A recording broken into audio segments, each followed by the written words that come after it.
नमस्कार दोस्तों, सब्सक्राइब कीजिए हमारे इस YouTube चैनल अचूक प्राचीन टोटके को और उसके साथ में लगी घंटी को भी दबाएं ताकि हमारे ऐसे ही आने वाली वीडियोस की जानकारी आपको समय पर मिल सके। जय श्री राम दोस्तों, हमारे चैनल में आप सभी का एक बार फिर से स्वागत है। अगर आप हमारे चैनल पर नए हैं तो हमारे चैनल को सब्सक्राइब कीजिएगा और यदि आप हनुमान जी के सच्चे भक्त हैं तो कमेंट में एक बार जय श्री राम अवश्य लिख दें ताकि हनुमान जी की कृपा आप पर हमेशा बनी रहे। दोस्तों, आज हम आपको बताने वाले हैं हनुमान जी के उन मंत्रों के बारे में। अगर कोई व्यक्ति हनुमान जी के इस बीज मंत्र का जाप करता है तो उसका असर उनको थोड़े ही समय में दिखाई देता है, चाहे उसके जीवन में कैसी भी परिस्थिति क्यों ना हो। हर परिस्थिति में व्यक्ति को उबरने की शक्ति मिलती है। दोस्तों, जिस घर में हनुमान जी के मंत्रों का जाप होता है वहाँ किसी भी तरह की कोई हानि नहीं होती है, पर अगर आप हानि की चपेट में चल रहे हैं तो आपको तुरंत ही लाभ मिलता है और आपके सारे कार्य हनुमान जी की कृपा दृष्टि से संपूर्ण जगत में पूर्ण होते हैं। दोस्तों, हनुमान जी बहुत ही शीघ्र प्रसन्न होने वाले देवता माने जाते हैं। जो भक्त सेवा भाव से हनुमान जी की सेवा करता है वो हनुमान जी का आशीर्वाद रूपी मेवा पाता है और हनुमान जी की दया रूपी छाव में वह निश्चित हो जाता है। किसी प्रकार का भय या डर उस जातक को कभी भी नहीं डराता है और हनुमान जी को प्रसन्न करना अत्यधिक सरल है। दोस्तों, अगर आप मंगलवार, शनिवार या प्रतिदिन भी हनुमान जी के इन मंत्रों का जाप करते हैं और हनुमान जी की पूजा करते हैं तो आपके कार्य निर्विघ्न रूप से पूर्ण होते हैं और किसी भी विघ्न में हनुमान जी का स्मरण उस विघ्न को निर्विघ्न कर देता है। हनुमान जी सभी सिद्धियों के दाता है। अष्ट सिद्धि नौ निधि के दाता हनुमान जी माने जाते हैं। उन्हें प्रसन्न करने से कोई भी दिव्य शक्ति आप प्राप्त कर सकते हैं। हनुमान जी की कृपा से आपको अष्ट सिद्धि और नेव निधि भी आपको मिल जाती है। दोस्तों, हनुमान जी की पूजा और साधना करने के दौरान आपको कुछ नियम है, उनका आपको इस बीज मंत्र का जाप करने से पहले पालन करना है, तो उसे हम आपको सबसे पहले बता देते हैं ताकि आपसे कोई गलती ना हो। आप हनुमान जी की जब भी साधना करते हैं और आपकी जो भी कोई विशेष इच्छा हो तो इन नियमों का आपको पालन करके ही हनुमान जी की पूजा करनी चाहिए ताकि उसके फल आपको निश्चित ही प्राप्त हो। तो दोस्तों, आपको ध्यान रखना चाहिए कि हनुमान जी के पूजन के दौरान ब्रह्मचर्य का पालन करें।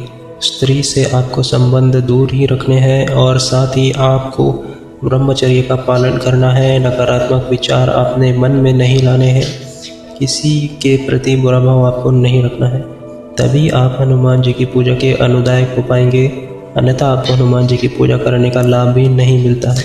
दूसरी कोई चीज़ की बात करें तो निश्चल सेवा, जिसमें कोई छल, आपका स्वार्थ आपका ना छुपा हो, उस भावना से आपको सेवा करनी चाहिए। प्रत्येक मनुष्य की हनुमान जी की और क्रोध और अहंकार से अवश्य दूर रहे। ऐसा नहीं है कि घर पर तो आपका लड़ाई झगड़ा चल रहा हो और आप हनुमान जी को मनाने चले हो। पहले अपने घर में सभी सदस्य सुखी होने चाहिए, सभी का आशीर्वाद आपके साथ होना चाहिए, तभी ऐसा माना जाता है कि एक की नहीं सभी की दुआ लगती है, तब कोई कार्य पूरा होता है। तो क्रोध, अहंकार और लड़ाई झगड़े से दूर ही आपको रहना चाहिए। हनुमान जी को आपको घी के लड्डू का प्रसाद अर्पित करना चाहिए, नहीं तो आप केवल थोड़ा सा घी में गुड़ भिगोकर भी हनुमान जी को अर्पित कर देते हैं तो इतने प्रसाद मात्र से भी हनुमान जी प्रसन्न हो जाते हैं और हनुमान जी की कृपा आपको मिलती है। दोस्तों, हनुमान जी की पूजा के दौरान तामसिक भोजन का आपको त्याग कर देना चाहिए। अब तामसिक भोजन क्या होता है? दोस्तों, तामसिक भोजन में लहसुन, प्याज, मांस ऐसे चीज़ों का सेवन नहीं करना चाहिए, क्योंकि दोस्तों ऐसी चीज़ें नकारात्मकता और बुरे विचार और साथ ही अनेक प्रकार के क्रूर, अहंकार, ईर्ष्या जैसे भावों को आपके मन के अंदर घेरते हैं और यह अगर आपके मन में घिर जाते हैं तो आपके जीवन में फिर हनुमान जी की पूजा का कोई भी वैशिष्ट नहीं रह जाता है। यदि आपको संभव हो तो नमक का प्रयोग भी आपको नहीं करना है, नमक अपने खाने में शामिल नहीं करना है, या मंगलवार के दिन व्रत करके तो उस दिन नमक सेवन ना करें और हनुमान जी की कृपा पाने के लिए अपने पास सकारात्मक वातावरण रखें और पूरे करें। दोस्तों, हनुमान जी की साधना कैसे करनी है? तो हनुमान जी को राम भक्त अत्यधिक प्रिय लगते हैं। कहा जाता है कि जहाँ राम का नाम लिया जाता है वहाँ पर हनुमान जी स्वयं आ जाते हैं। तुलसीदास ने राम का स्मरण किया था तो उन्हें हनुमान जी सहज ही प्राप्त हो गए। अंत रामायण का पाठ नित्य प्रेम पूर्वक करें। पूजन का एक समय निश्चित रखें, बार बार आपको वह पूजन नहीं बदलना है ताकि आपको आपके कार्य में अड़चन नहीं मिले। और आपका वह कार्य सकारात्मक बन जाए। तो प्रभु श्री राम की पूजा करना आपको नहीं भूलना है। हनुमान चालीसा में तुलसीदास जी लिखते हैं कि राम रसायन तुम्हारे पासा। जहाँ जिस राम रसायन के बारे में बताया गया है वो राम नाम का ही जाप है। इसे अपने गले का हार बना लीजिए तो निश्चित तौर पर आप हनुमान जी के सबसे चहीते बन जाएंगे और हनुमान जी आपके जीवन में अपने आप ही सहनशील प्राप्त हो जाएंगे। इसलिए राम का नाम लेना आपको नहीं भूलना है।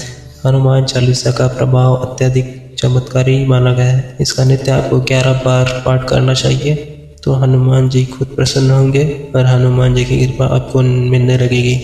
इससे बड़ा ना तो कोई उपाय है, इससे बड़ी ना कोई साधना मानी जाती है। दोस्तों, हनुमान चालीसा हनुमान साधना के कुछ तांत्रिक प्रयोग व मंत्र हैं जिसको साध कर हनुमान जी को प्रसन्न किया जा सकता है और कुछ बीज मंत्रों के बारे में आपको बताने वाले हैं जिनमें से किसी भी हनुमान मंत्र का अगर आप जाप करते हैं तो हनुमान जी की कृपा आपको निश्चित ही प्राप्त हो सकती है।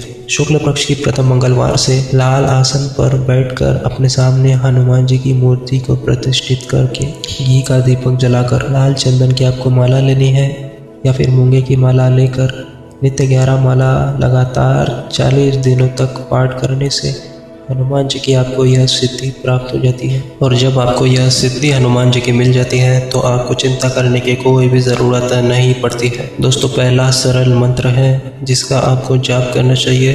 दोस्तों, पहला मंत्र है ओम हुम हुम हनुमते फट। इतना सरल मंत्र है, आपको लगातार इसका जाप करना है। दूसरा है ओम पवन नंदनाय स्वाहा। इस मंत्र का आपको जाप करना है। जो विधि है वह सेम ही है, जैसे आपको विधि बताई है ठीक उसी प्रकार आपको करना है। ठीक 11 माला आपको 40 दिनों तक इन मंत्रों का जाप करना है। अगला मंत्र है ओम हनुमते रुद्रात्मकाय हुम फट। इतना सरल मंत्र है, इनका जाप आपको करना है और निश्चित तौर पर हनुमान जी की आप सिद्धि प्राप्त कर लेते हैं। तो दोस्तों, हम उम्मीद करते हैं आपको हमारी आज की यह वीडियो पसंद आई होगी। अगर वीडियो पसंद आई हो तो वीडियो को लाइक करें और हमारे चैनल को सब्सक्राइब करें। हम मिलते हैं आपसे अगली वीडियो में। धन्यवाद। जय श्री राम, जय हनुमान।